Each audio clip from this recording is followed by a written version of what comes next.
Bonsoir à tous et bienvenue dans le journal. Voici les titres. Le vice-président de la République séjourne depuis hier vendredi à Banjul, la capitale de la Gambie. Temoko Méliès Koné prend part à la 15e session de la conférence islamique au sommet de l'Organisation de coopération islamique. Ce sommet réunit les souverains, les chefs d'État et de gouvernement des États membres. Ouvert ce matin, le sommet a pour thème central renforcer l'unité et la solidarité à travers le dialogue pour le développement durable. En politique, grande cérémonie d'hommage au président de la République ce samedi à Agboville. Dans leur ensemble, les populations de la région de l'Agnébitiassa disent merci à Alassane Ouattara pour tous ces projets de développement amorcés dans cette partie du pays depuis son accession à la magistrature suprême. Elles étaient des dizaines de milliers à la place Henri Konan Bédié. Et puis au Tchad, l'élection présidentielle aura lieu le lundi 6 mai 2024. À 2 jours du scrutin, c'est la fraude qui inquiète. Elles sont nombreuses, ces populations qui s'inquiètent d'une mesure phare de l'ANGE, l'autorité nationale de gestion des élections. Elle interdit quiconque de filmer ou de faire des photos de PV ou de publier les résultats sur les réseaux sociaux ou toute autre forme de plateforme radio-télévision. Voilà pour le sommaire, vous suivez le 23h et vous faites toujours bien. La 15e session de la conférence islamique au sommet de l'Organisation de coopération islamique s'est ouverte ce samedi à Banjul en Gambie. Le vice-président de la République, Temoko Méliès Koné, y représente le chef de l'État, Alassane Ouattara. La conférence islamique au sommet veille au respect de la charte de l'OCI, l'Organisation de coopération islamique. Elle délibère, prend les décisions politiques et donne les orientations sur toutes les questions relatives à la réalisation des objectifs inscrits dans la charte. Le sommet s'est ouvert ce matin en présence des souverains, des chefs d'État et de gouvernement des États membres. Par ailleurs, c'est la Gambie qui assure la présidence de cette 15e session. Le président gambien, Adama Barrow, a prononcé le discours d'ouverture. Je vous propose de l'écouter. Nous allons renforcer le rapprochement entre les peuples de l'Oumma islamique et œuvrer pour réaliser les objectifs que nous partageons tous. Dans ce contexte, il est essentiel de trouver une solution au conflit qui dure depuis des décennies en Palestine, et la récente guerre menée à Gaza doit cesser pour trouver une solution à cette problématique qui dure depuis 75 ans. Le fléau que vit la population palestinienne est aussi une souffrance dont nous ressentons l'impact au niveau de la Oumma islamique. Il est ainsi essentiel de redoubler d'efforts pour arriver à une solution pacifique, mettre un terme à cette agression à l'encontre du peuple palestinien et œuvrer pour une paix durable. Ainsi parla Adama Barrow à l'ouverture de cette 15e session. Aussitôt arrivé hier vendredi que le vice-président de la République a eu un entretien avec le président de la BID, la Banque islamique de développement. Les deux hommes ont fait le point de la coopération entre la Côte d'Ivoire et cette institution financière. Dr Mohamed Souleymane Al-Jasser par ailleurs, est très heureux d'ailleurs de cette collaboration qui a accouché de grands projets comme le pont Alassane Ouattara, une fierté. Le reportage de Mahama Traoré. Le pont Alassane Ouattara, encore appelé 5e pont d'Abidjan, est l'une des retombées tangibles de la coopération qu'entretient la Côte d'Ivoire avec la Banque islamique de développement BID. Cet ouvrage rejoint la soixantaine de projets que cette institution financière réalise actuellement en Côte d'Ivoire, soit un portefeuille global de plus de 1500 milliards de francs CFA de financement. Un partenariat gagnant que la Banque multilatérale de développement souhaite renforcer, volonté que son président Mohamed Souleymane Al-Jasser est venu réitérer au vice-président de la République Temoko Méliès Koné depuis Banjul, en Gambie, en marge des travaux de la 15e session de la conférence au sommet de l'Organisation de la coopération islamique. Nous aspirons à mieux et nous aspirons aussi à réaffirmer notre engagement à soutenir le développement socio-économique de la Côte d'Ivoire.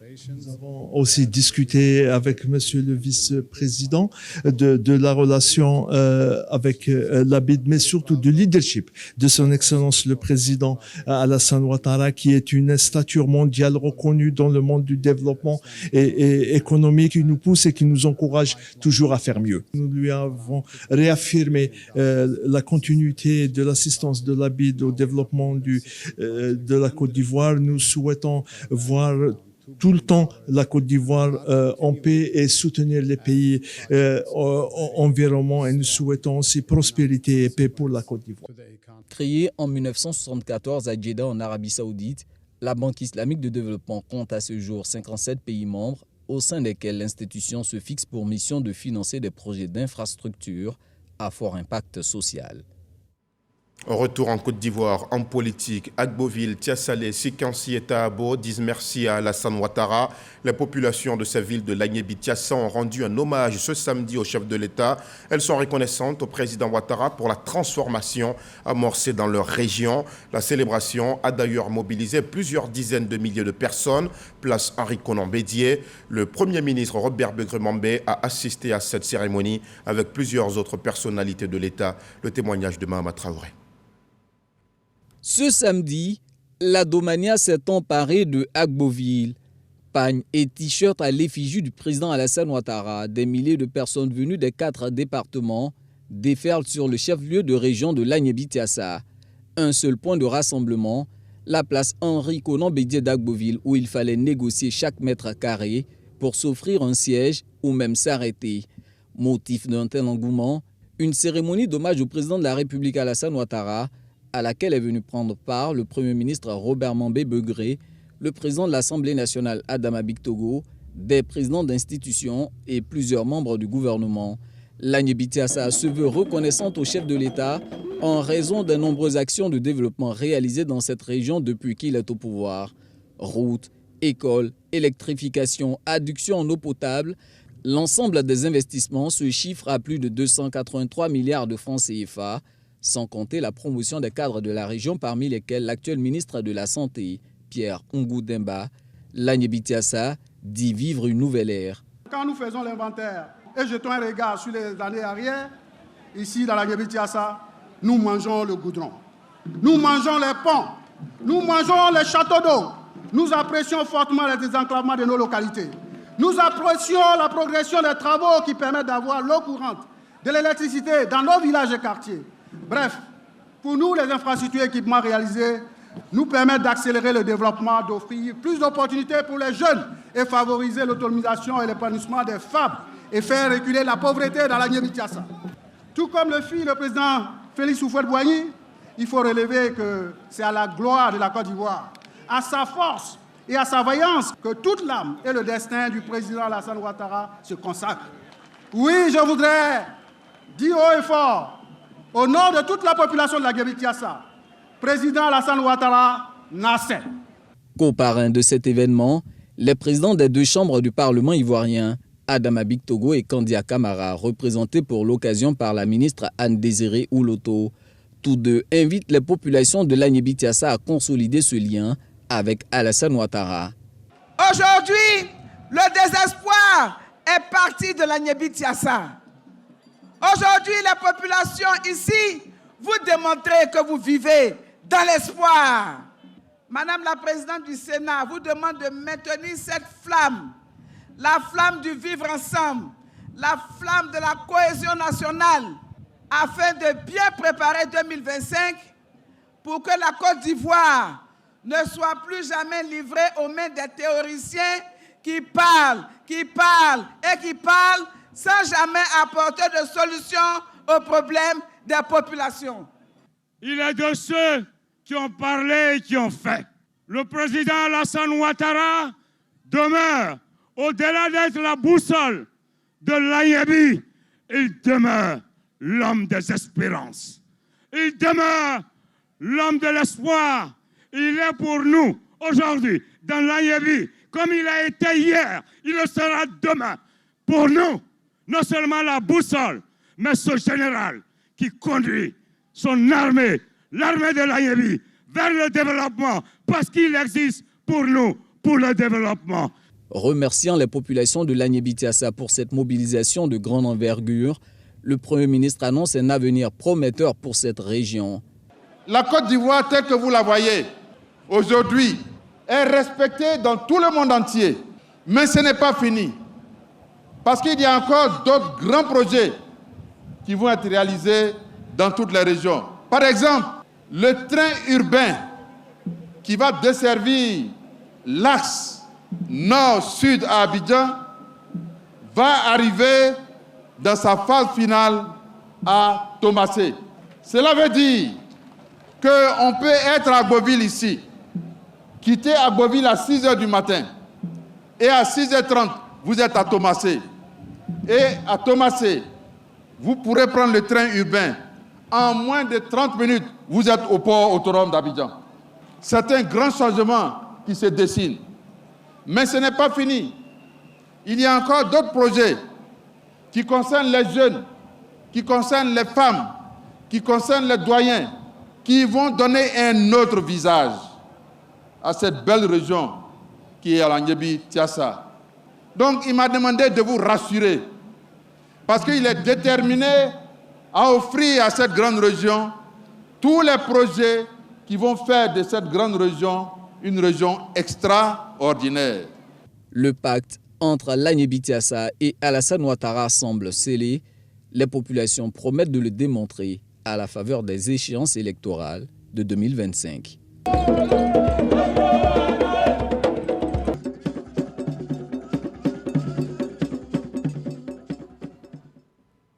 Et par ailleurs, les réactions se sont multipliées après cette cérémonie d'hommage au chef de l'État. Chacun y va de son commentaire et surtout ne tarit pas d'éloges envers le président Ouattara. Regardons ces propos recueillis par Mahama Traoré. La reconnaissance paye. Et je pense que ce que nous avons démontré aujourd'hui, aux yeux de tout le monde entier, qu'aujourd'hui, la Niébi-Tiassa est plus que jamais lié avec le président de Alassane Ouattara. Aujourd'hui, c'est Alassane Ouattara ou rien dans la Niébi-Tiassa. Toute cette mobilisation, plus de 60 000 personnes, et sachez que pour nous, la seule personne qui compte, c'est Alassane Ouattara en 2025, ou rien. Félicitations au président, félicitations au population. Nous sommes vraiment heureux quand on voit la transformation de la Niébi. On ne peut qu'être heureux et dire merci au président de la République. Mais nous sommes d'autant heureux que le Premier ministre, après avoir écouté, après avoir vu ce qui s'est passé, nous annonce des projets d'envergure. Nous sommes très heureux pour l'avenir du peuple de la Niébi-Tiassa. Je suis plus que satisfaite. Voilà, j'ai foi à l'avenir. Je suis sûre que de grandes choses vont encore pousser dans cette région et que ce n'est que le début du commencement. Merci beaucoup. Je vous en prie, monsieur. C'est vraiment une grande joie pour nous, pour ces grands projets, et que la région voit vraiment un développement colossal. Nous sommes très heureux. Nous sommes prêts à soutenir les actions du président de la République. Restons en région et prenons cette fois la direction du Tchologo, dans le septentrion ivoirien, une autre région qui a bénéficié d'importants projets de développement ces dernières années, et cela dans tous les secteurs. Le ministre d'État, président du Conseil régional, a fait le point de toutes ces actions. Téné Birahima Ouattara a échangé avec les populations de sa localité dans le cadre de la deuxième session du Conseil régional. Il les a surtout invités à l'unité et à la cohésion, comme nous le montre Kader Sogodogo. Centre culturel de Fekese-Dougou, les forces vives de la région du Tchologo sont rassemblées autour du ministre d'État Téné Birahima Ouattara, le président de région. La rencontre s'inscrit dans le cadre de la deuxième session du Conseil régional. C'est surtout l'heure du rassemblement pour accompagner Téné Birahima Ouattara dans toutes ses actions de développement. Le maire de Fekese-Dougou, Ouattara Kaweli, plante le décor. Monsieur le ministre d'État, président du Conseil régional, le Conseil municipal de Fekese-Dougou se tient à sa disposition pour toute action permettant à notre région de démontrer aux yeux de tous que nous sommes unis. Et c'est sa vision que nous suivons. Point des actions de développement secteur par secteur, éducation, santé, eau potable, électricité, route, le Tchologo va de mieux en mieux. Les effets positifs de la gestion du pouvoir d'État par le président de la République Alassane Ouattara sont visibles sur place. Dans quelques jours, le district des Savanes entend rendre hommage au chef de l'État. Dans le Tchologo, la mobilisation est totale. Le 18 mai prochain aura lieu une cérémonie d'hommage à l'endroit de son Excellence, Monsieur le Président de la République, M. Alassane Ouattara, par les populations du district des Savanes. Donc toutes les populations du district des Savanes sont invitées à prendre part de façon massive à cette cérémonie, pour la simple raison que les actions qui ont été posées par le président Ouattara ont bénéficié à tous. On prépare à cette rencontre le corps préfectoral, les chefs traditionnels, les guides religieux, les élus et cadres. Invité spécial, la communauté du Tonkbi qui a tenu à saluer Téné Birahima Ouattara pour toutes ses actions de développement. Dans un autre chapitre, la CEDEAO va revisiter le protocole additionnel de 2001 sur la démocratie et la bonne gouvernance. L'institution sous-régionale va d'ailleurs élaborer un projet pour renforcer les principes de convergence constitutionnelle. Une délégation de la CEDEAO a rencontré Wothabuna Ouattara, le ministre délégué auprès du ministre des Affaires étrangères. Leurs échanges ont porté, vous le verrez, sur la bonne gouvernance. Le reportage de Souleymane Donisongou. Une délégation de la CEDEAO effectue une mission consultative en terre ivoirienne dont l'objectif est de favoriser les consultations entre les États membres. Une séance de travail avec les ministres délégués auprès du ministère des Affaires étrangères a permis de situer les cadres de ces consultations. Nous avons été désignés comme facilitateurs par la CEDEAO pour discuter avec les autorités ivoiriennes du protocole de la CEDEAO révisé, protocole sur la démocratie et la bonne gouvernance. Comme vous le savez, la CEDEAO a jugé bon d'apporter des modifications, des améliorations au protocole tel qu'il existe actuellement. Et la Côte d'Ivoire fait partie des acteurs clés de ce travail que la CEDEAO est en train d'entreprendre pour approfondir la démocratie. Ces consultations doivent aussi permettre de synthétiser les domaines de préoccupation et de trouver un consensus en vue de l'adoption du projet de document révisé. La révision du protocole additionnel de 2001 se présente comme l'expression d'une nouvelle résolution politique collective des États membres de la CEDEAO à faire avancer la prévention et la résolution des conflits et à atteindre la paix et la sécurité par le développement. Comment se porte l'enseignement de la physique en ces temps marqués par des changements climatiques et leurs conséquences délétères? L'ASCAD veut se faire une idée et pour répondre à la question, l'Académie des sciences, des arts, des cultures d'Afrique et des diasporas africaines a initié un séminaire de réflexion parrainé par Adama Diawara, le ministre ivoirien de l'enseignement supérieur et de la recherche scientifique. Ce cadre de réflexion veut aussi promouvoir l'excellence dans l'enseignement de recherche en physique et de développement durable. C'est ce que nous montre Serge Pacom Didi et Sephora Zegui.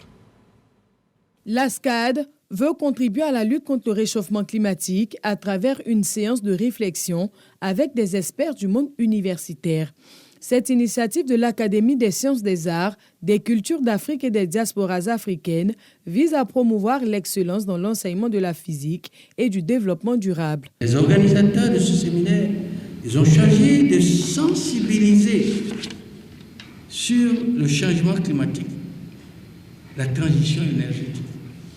En définitive, ils ont choisi d'enseigner, d'élargir l'horizon culturel des citoyens, d'écouter. Il s'agit de faire effectivement le point des avancées de la recherche et de l'enseignement, la physique en Côte d'Ivoire face au dérèglement climatique et à la transition énergétique.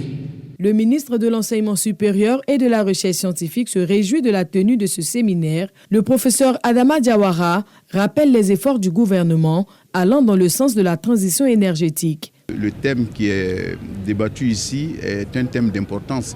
Côte d'Ivoire s'est engagée, évidemment, à faire en sorte que notre émission de gaz à effet de serre, donc notre trace carbone, soit réduite d'au moins 28% à l'horizon 2030. Le gouvernement, depuis l'arrivée du président Ouattara au pouvoir, est en train d'agir dans le sens de la transition énergétique, dans le sens d'augmentation donc de la part des énergies renouvelables dans notre mix énergétique.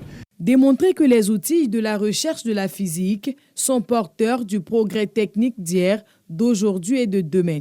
Ce sont là quelques résultats attendus. Cette activité a aussi été marquée par une visite de stand. Dans un tout autre chapitre, l'Olympique de Marseille a rendu hommage à la Côte d'Ivoire dimanche dernier à l'occasion du championnat de la Ligue 1 française de football. C'était en présence du ministre du Tourisme et des Loisirs, Siandou Fofana. La stratégie nationale de développement touristique Sublime Côte d'Ivoire a été célébrée au stade Vélodrome à Marseille. Patricia Oumouetia. La stratégie nationale de développement touristique Sublime Côte d'Ivoire a été célébré à Marseille au stade Orange Vélodrome lors du championnat de la Ligue française. L'Olympique de Marseille a rendu hommage à la Côte d'Ivoire au cours du match contre l'équipe de Lens avec des animations à l'intérieur de l'Orange Vélodrome. Mais le point culminant de ce match dédié à la Côte d'Ivoire est le maillot collector porté par les joueurs. Cette visite du ministre du Tourisme et des Loisirs et sa délégation est une occasion unique de renforcer le partenariat pour les 3 prochaines saisons. Le président Pablo Longoria arrive, est reçu par le Premier ministre. Il apporte le soutien de l'Olympique de Marseille à l'équipe de Côte d'Ivoire avec son staff. Ils vont suivre les matchs pour montrer leur soutien dans l'organisation et à l'équipe à la fois. Et nous gagnons la coupe. C'est tout naturellement que le peuple s'est dit, le seul club français à avoir pris son président, faire le déplacement, participer à cette CAN et apporter un soutien franc à l'équipe et au gouvernement dans son organisation, c'est le président Pablo Longoria qui est venu avec le staff pour dire l'Olympique de Marseille en tant que partenaire apporte son soutien à l'organisation et à l'équipe. Il est à espérer que Siandou Fofana et Pablo Longoria aillent au-delà de ce partenariat. On note également que l'équipe de l'OM sur la période contractuelle de 3 ans avec Sublime Côte d'Ivoire fera un stage chaque année à Abidjan. Le but est de promouvoir la destination ivoirienne à travers les infrastructures et les installations sportives du pays. La fin du match a vu la victoire de l'équipe de l'OM avec 2-1. Et c'est tant mieux pour le partenariat avec la Côte d'Ivoire. Dans un autre chapitre, à Boundiali, la 2e journée des concerts live du Djegele Festival a tenu toutes ses promesses. Hier vendredi, Molo Bali Keïta du Mali, Oswald Kwame et le groupe Practica de France ont fait vibrer le stade municipal de Boundiali. Cette soirée a été l'occasion de récompenser le meilleur groupe et le meilleur danseur du concours de Balafon. Et c'est le directeur général du groupe RTI, Fosseni Dambélé, qui a remis les prix au groupe Kasséré, double vainqueur. Le témoignage d'Issa Chonanyeo et Sylvestre Nguessan. Stade municipal de Boundiali, 2e jour des concerts live. Malgré la pluie qui s'est abattue sur la ville à quelques heures du spectacle, le public est présent. Molo Bali Keïta, artiste malien, fait parler son art.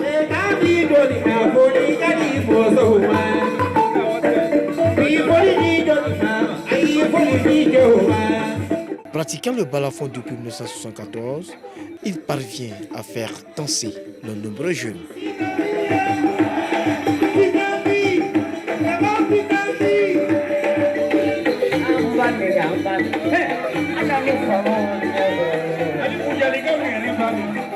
Avant Molo Bali Keïta, Oswald Kwame, la Côte d'Ivoire et le groupe Practica venus de la France font montre de leur talent.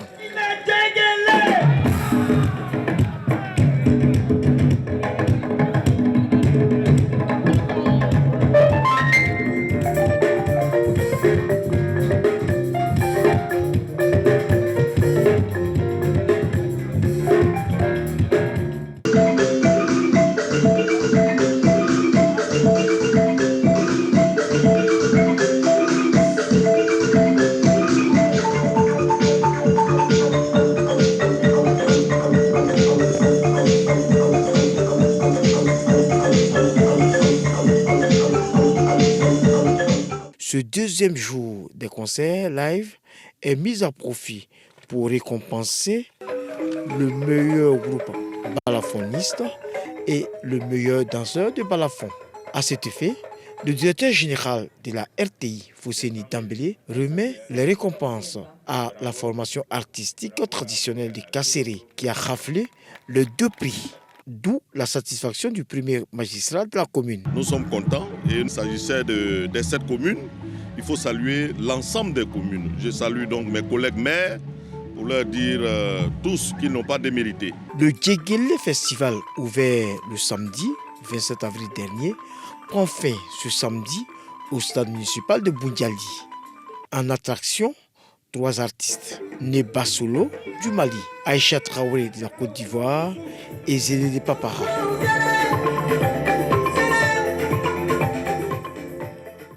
Et voilà comment c'est sublime, cette valorisation de l'art et de la culture africaine et mondiale dans le nord de la Côte d'Ivoire grâce au Djegele Festival.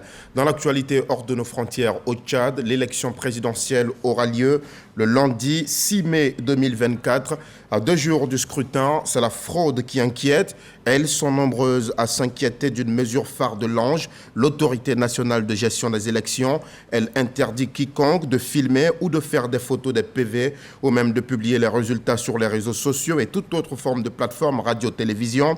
Certains y voient une forme de fraude en faveur de l'actuel président de la transition et candidat de l'ancien parti, le MPS. Mais les opposants continuent de donner de la voix. Francis Nadjilem, membre de l'opposition, a d'ailleurs insisté chez nos confrères de Africa News. Dans ce pays, par le passé, les gens étaient là à truquer. Donc pour nous, comme le président nous a galvanisés, nous demandons d'être des sentinelles de ce vote. Donc pour que les gens ne puissent pas détourner nos voix, on sera obligé de filmer, a-t-il en outre déclaré. Pour rappel, l'élection présidentielle au Tchad se tient ce lundi 6 mai 2024. Et voilà, c'est sur cette note que nous arrivons au terme de ce journal. Merci aux équipes techniques de rédaction. Merci à vous aussi de l'avoir suivi. L'information revient à 6h30 ce dimanche. Quant à moi, je vous retrouve avec le même plaisir à 23h. Excellente soirée.